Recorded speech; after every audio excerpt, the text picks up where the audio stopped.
You have to walk the talk. You have to be authentic as a leader. If you're not doing it, they see that. It is entirely universal. There's other people who are going through this. For me, a great leader needs to be able to marry three things: vision, systems, and people. Welcome to Leadership Moments. If this is your first time, and if you are returning, thank you for your support. This show is about leaders from all walks of life, leadership tips, and maybe even a little of what you wouldn't expect to help you in leadership.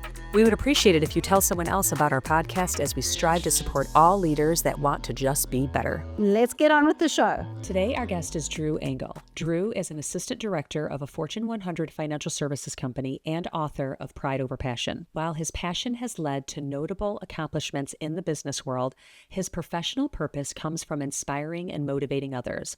Whether it's through his book or influential leadership, Drew strives to help professionals find satisfaction within their careers. Outside of his career and business aspirations, Drew's biggest purpose in life is being a husband to his wife, Karen, and a father to his two daughters, Carly and Bailey. Today, we're going to talk about Drew's 5 rules and how you can find career satisfaction. Let's jump in. Drew, really excited to have you here today to talk about your book and help our leaders and our listeners about finding career satisfaction, which has been your goal. And before we dive into details about the book, I'd love for you to start with why'd you decide to write this book for people? Yeah, absolutely. And first, Stacey, I just want to thank you for this opportunity to be on this podcast. You've had some great guests, and I love listening to everything that you have to say on this. So first off, just thank you for the opportunity. Thank you. When it comes to writing this book, I went through my own life experience of career satisfaction and what does it mean to find it. And I started applying 5 rules to my own career. But it wasn't until this little thing called COVID happened and the world shut down that I found myself a little bit of extra time on my hands and said, hey, you know what? I've been applying these rules to my own career, my own life, and I've found great success in it. I would love the opportunity to share that with others and see if it can have as profound of an impact with their careers as it has on mine. So really took that time to sit down and more or less spent the rest of the lockdowns writing this book. And a lot of that time was also spent just figuring out how to write a book and publish it. But it was a very exciting opportunity to at least take a bad and turn it into a win. Yeah, that's wonderful. And I love that. And COVID was just a little thing, as you say. And also being an author of the book, I actually had a co-author, and that's the only way I got it done. So you're right, writing it, publishing it, it is a hurdle. So kudos to you for getting it done. And before we dive into the book is titled Pride Over Passion, 5 Rules to Career Satisfaction. So I want to dive into those rules with you so our listeners can kind of get a snippet. But before we do, I'm going to just read one little statement to kind of how you started off with this. And it was, people are finding career dissatisfaction, but what makes this problem modernly unique is that it is no longer limited to those who have failed to pursue their passion. Because we talk about, if you find your passion, you're good. So tell me a little bit more about that. Yeah, so I think, strong opinion here, but I think in the past, if you just didn't follow something you liked, that was kind of the cue of you're not enjoying your career.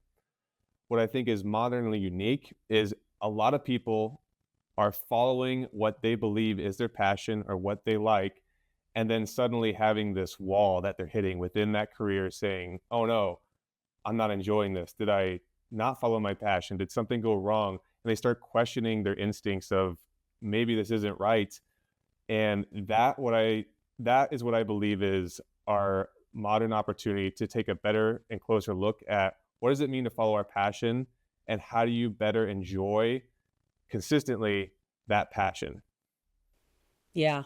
And let's dive in. So I think I have my passion. Like, when do I find out? What happens when I realize it really isn't my passion? Or what questions can I ask myself of understanding that passion? Yeah. So for me, my passion was going like the marketing and sales route. And how you kind of find a direction to pursue that specific work, I would say, is also a thing to consider. But where I think the wall hits is this misunderstanding of, if I follow my passion and that saying of, I will quote unquote never work a day in my life. And I think this misrepresentation of, oh, if I do what I like every single day or mostly every single day will just be sunshine and rainbows and it's going to be great. I'm going to be excited to get up for work. And maybe this was me being naive at the time, at a college, but we all know the reality is a lot different than that. Even if you're doing something you love, there's going to be a lot of uphill battles, a lot of challenges to overcome.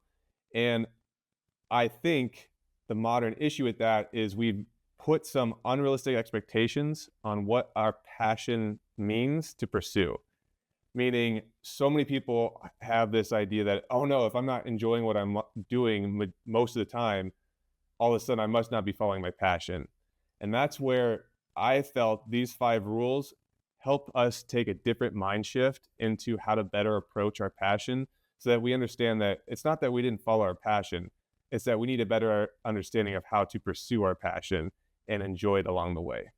Yeah, thank you. And I love in the book you talk about, look, finding your passion. And I love that statement of like, if you find what you love to do, then you won't work a day in your life. And you're right. That's something that I was always taught growing up and, told when I was early in my career. And there's some days that just suck. Let's just say it. And so, Yeah. But it doesn't mean that I don't love my job. I don't love what Absolutely. I'm doing, Yep. anything like that. But we all have tough days. I love the analogy that you used in the book. I think it was one of your mentors that brought it up to you about when you were in football and how to think of it that way. Can you share that with our audience for them, how they can think about this in a different way? Yeah, absolutely. And that is what I even built one of my rules off, which is 95% practice, 5% game. And this mentality really stemmed from, to your point, a mentor of mine. When I went to him saying, hey, I'm not really sure I followed my passion. This isn't fun, 100% of the time. And he kind of sat back and asked me, well, when you were playing sports, football, did you enjoy every moment of that sport? And I said, yeah, absolutely. He's like, no. Did you enjoy every moment of that sport? And I was like, well, what do you mean? It's like, what did you think about the practices? And it's like, okay, I start to see where you're going with this. Of course, the practices aren't as exciting as the games, right? And the reality is practice is really the majority of what you're doing for a sport, right? So if practices aren't the most fun part of the sport, and yet you're doing that the majority of the time, really kind of puts a question mark of, oh, so why is it then that I enjoy that sport? It's because you're pursuing the game. You are building up to the big moment and understanding that everything you're doing leading up to that is how you find the most satisfaction out of your game. And I think taking that mind shift into the career world was one of the most impactful moments for me. It was this idea of, I was going into a career thinking 95% of the time I'm going to be doing what I love most, and 5% might be some of those struggles.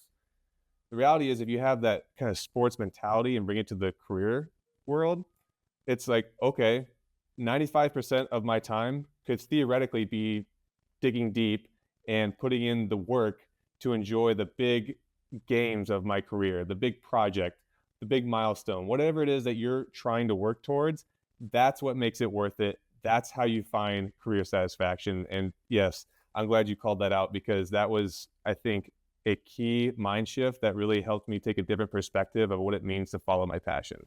Yeah, I think it's so important to consider that when you are finding the things that you're enjoying and knowing that it's not always going to be sunshine and rainbows. I wish it was, but unfortunately it's not. But it's about finding the sunshine and rainbows more often and really enjoying those moments when it does happen. And that's how you know. So thank you for sharing that. You also talked about one of your rules about limitless motivation and limited difficulties. Can you kind of talk a little bit about that to help people understand? Yeah, so it was interesting. There was a Stanford study on this, and going back to this mentality you have when you follow your passion, a lot of people have this vision that if I follow my passion, and whether this is from external forces telling you this, or you just some internal vision of what you think your career should look like, you believe that doing something that you like or love will automatically, by default, just bring you limitless motivation. And that's not the reality, right? while yes, maybe it starts out that way, because candidly, if you're doing something you love, you have that drive for it. But if you're doing something over, let's say 30 years, that, that starts to look a little different. And that's where this study really dove into the fact that we do genuinely over rely on what following a passion means. And again, they were trying to kind of decide, like, is this external factors? Have we done this to ourselves? Or do we just have this idea that doing something we enjoy should automatically give us inspiration to keep going? And I use that study to really help kick off the book of, hey, you're not alone. And this is a genuine issue or concern that we need to take a look at ourselves and say, hey, why are we doing this? Why do we believe that a career that just because we like it is going to give us everything we need from it, from a sense of purpose and drive? The reality is that there's a lot more, and that's hence the 5 rules that we need to step in and do ourselves to overcome these hurdles. And anytime we hit that wall of, oh no, is my career not what I thought it was, and apply a different mindset to find the satisfaction that continuously keeps us going. Love that. Love that. Great thoughts. All right, let's talk a little bit about goals. And you make a statement of a starting line is harder to cross than the finish line. And I love that statement because it is so true that just to get started, I always tell people when I'm doing my coaching, I truly believe that wellness is a big part of showing up as a strong leader. And so when I work on wellness, I always talk about, look, starting is the hardest. Getting out of bed or getting your exercise clothes on, that is the hardest part about exercising. Prepping the meals to eat healthy, that is the hardest part. So tell me a little bit more about your experience and your thought process with the starting line versus the finish line and crossing it. Yeah. So it's interesting. You always hear those studies about people who create New Year resolutions or just setting goals in general, and how many people don't commit to finishing them through.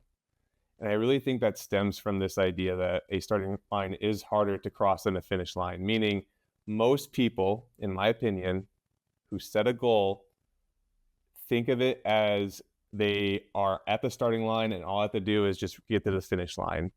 But as you know, one of the analogies I use is a triathlon. If you woke up one morning and said, I'm going to complete a triathlon, and then that morning you just show up to the starting line of a triathlon, you're going to have a hard time. It's going to be a difficult struggle, and you might not even genuinely pass the finish line just out of exhaustion.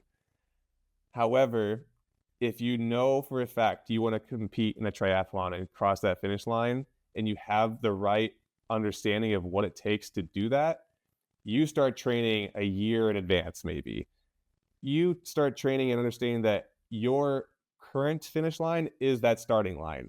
You can't even start this goal until you get to that finish, or till you get to that starting line. And I think that mentality needs to be brought into our careers.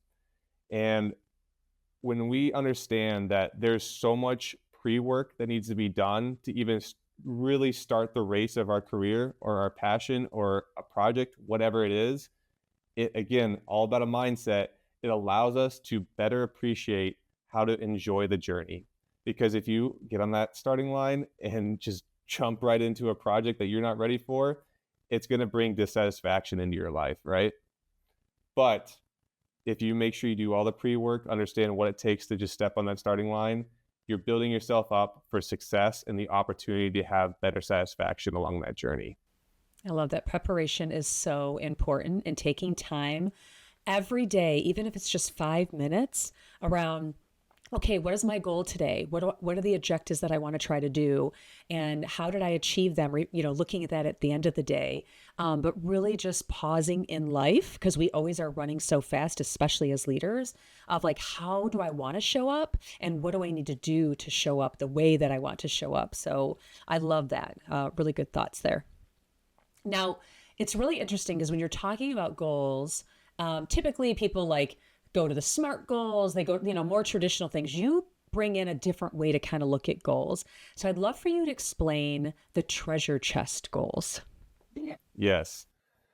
So my approach on what I call quote unquote treasure chest goals is this idea that you might have a goal. Let's say out on this island. You know that there is your quote unquote treasure. Your goal is to achieve it and find it. With a treasure chest goal, however, you have this mentality that what I'm aiming for might not be where the X marks the spot. It could be buried somewhere else. And that mentality allows you to not be defeated when you put your shovel into the ground and realize that pit is empty. So with a goal of, I'm going to find my treasure, but I just don't know exactly where it is yet, you allow yourself to not be defeated when that first hurdle causes some angst when it's empty, right? And I think what's so important about that, though, is it's not just one empty pit or two empty pits or three empty pits. It's this mentality that I need to keep finding and keep digging for my treasure. And that is one of the most important parts of finding career satisfaction is, hey, I believe that my satisfaction is going to be in X project, or it's going to be on this team. And when it's not there, you can't give up and be defeated. You got to keep digging and you got to keep finding where that treasure is. So don't give up on your passion just because the treasure chest wasn't in that one spot on the island. Yeah, I love that because I truly believe that everyone is at their place in time because we are all meant to be here at this moment. And sometimes we question why that might be when we can't find that treasure chest, but keep digging for it and keep looking for, why am I here? What do I have to learn about this? What do I get to experience that I can now leverage in the future? So I love that way of thinking. Let's talk about the staircase goal as well. Yeah, so a staircase goal is really about ensuring that you don't step off, similar to a treasure chest goal of not giving up when there's an empty pit, but you don't step off that quote unquote staircase when you know you have the full building to climb.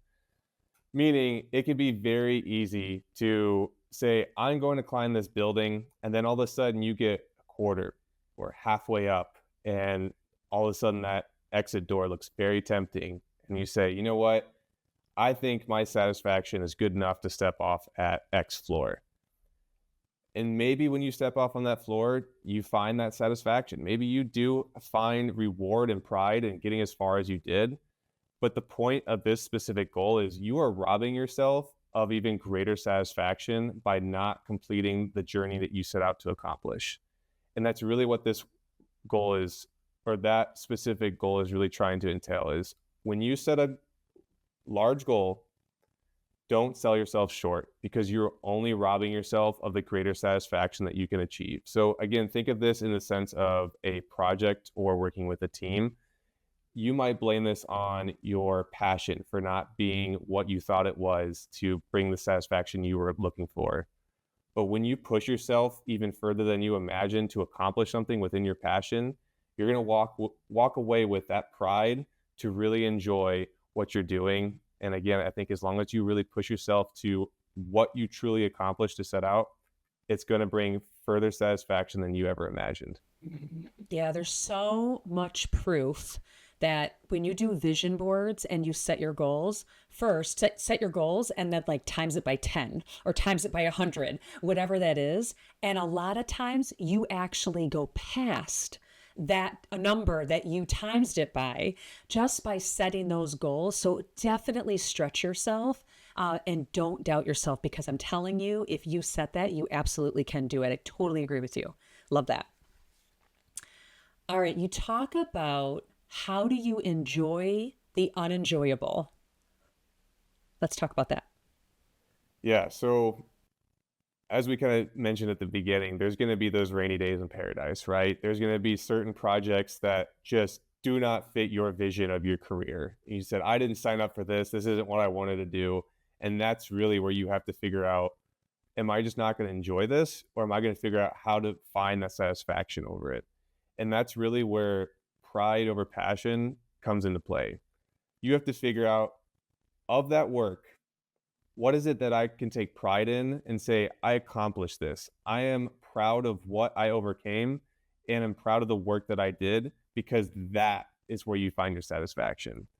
And let me use, I guess, an example of some house chores on this. So mowing my lawn, some people enjoy mowing their lawn. I, personally could go without it. But one thing I will say is when I'm doing that work, maybe it's not what I'm excited to do on like a Saturday morning, but when I am going through and mowing my lawn, I am dedicated to getting those lines straight. That is like my North Star of like, here's what I'm going to find pride in once I finish this task, is I make sure that those lines are super straight. I cannot wait until I'm done mowing. I can look back at the lawn and I have those stripes, right? So I'm not really enjoying necessarily the task in front of me, but by zeroing in on something that I know I can be proud of once I'm done with it, that then means when I'm on that last stripe, I turn off the mower and I look back at my work, I'm proud of what I accomplished. I might not have enjoyed necessarily mowing the lawn, but I found satisfaction in doing so because of the effort and the work that I put into it. Yeah, I love that analogy. And I do love cutting lawn because I love the smell of fresh cut grass, but I don't worry about my lines because I enjoy just being out. Nobody can talk to me because the lawnmower is too loud, and it's kind of like a form of meditation sometimes. All right. I'm sure many people have asked you this, but out of the 5 steps, what's your favorite? I really like the 95% practice, 5% game, because I think that really stems to what kicked off this different mind shift in my career. It's such a, I don't want to say profound because it's not that difficult, I guess, to really think about once it's set in front of you, but it's so different for people to think about, oh, wait, 95% of my time might not be doing what I enjoy most. And that's hard for people to swallow sometimes. They say, well, I don't know if that's really my passion then. And I would argue it can be. It is surrounded by what you're enjoying, but that 95% mentality of, okay, if I put in the effort to make sure that my 5% is worth all of it, then you have built a satisfying career. And it does not matter what is thrown your way in that 95%. Because you know that as long as I have that 5% game that I'm working towards, it'll all be worth it. All the blood, sweat, and tears are going to be all worth it when you have all the excitement of your quote unquote game to celebrate in at the end, especially if you can win it by putting in the effort to build up to that. Because if you walk in kind of similar to our starting line and finish line analogy, if you show up unprepared and you lose, then it's not worth it. But if you know that if you can put in the right effort and be proud of what you've accomplished along the way, it makes it worth it. And now you've established a satisfying career. Yeah, I say that's probably one of my favorites too. Like when I think about the 95 and 5%, for me, I do a lot of speaking. And there is a lot of prep work in speaking. It's not only what you're presenting, but the words that you're saying, knowing your audience. And people always say, Stacey, are you still nervous? Yeah, I am still nervous before I get up on stage. But when I'm done, which is, a small amount of time, a lot of times comparative to how much you do with the prep work, I am so energized and so excited for days. Like I love engaging with audiences on stage. So I can totally relate to what that is.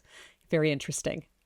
And I think to that same point, if you for example, building up to, I'm sure there's a lot of effort and time that you just would be okay with not doing. You'd be like, hey, if I could just pass all this, it'd be great. But that means if you got up on stage and you weren't prepared, now that satisfaction is suddenly drained. So really it is the buildup of the things you don't necessarily want to do the most that really makes it worth it. Because if you didn't do the pre-work, all of a sudden the satisfaction reward becomes less fulfilling because you didn't do the things that you had to dig deep on. Oh, it's so true. So true. Yeah, love that. All right, there's that sound. Are you ready for the fun questions? Yes. Okay, great. Would you prefer to have a superpower that makes you invisible or a superpower that lets you fly? Ooh, I want to go fly. Fly? All right. Yeah. Awesome. And would you just fly the world? Would you fly to certain areas? Like what would you do? I think I would just, fly wherever I please situation. I feel like, I don't know why, the invisible one just seems, I don't know. It feels, I don't know the right word for it. It just feels shady. I don't know if that's the right word. I don't like that idea of just someone like snooping around. Like that's what I feel like the only way you would use invisibility for is I'm going to be, snooping around. I don't like that idea. It makes me uncomfortable thinking of someone even being invisible around me. Well, you have high integrity, so I love that. All right, next question. Do you want to always know exactly what's going to happen tomorrow, or have the ability to change any past decisions you've made? Oof. I would say what's happening tomorrow, because everything that's happened in my past has led me to where I am today, and I wouldn't change a thing. Yeah. Yep. Even the tough times, right? It Absolutely. defines who we are. Yeah, I love Yes. that. Okay, last question. Do you prefer spending a weekend exploring a new city or spending a weekend completely relaxing at home? Ooh, new city, 100%. Although New my city? wife would be the opposite. Sounds like that might be a 50-50 split then. Yeah, we find somewhere in the middle on these. Well, Drew, thank you so much. I think you gave some great insights for our listeners, a lot of good takeaways. So if people want to know more about those, they can find the book on Amazon. We'll do a link to that as well, but it's Pride Over Passion, 5 Rules to Career Satisfaction. So thank you so much for your time today, Drew.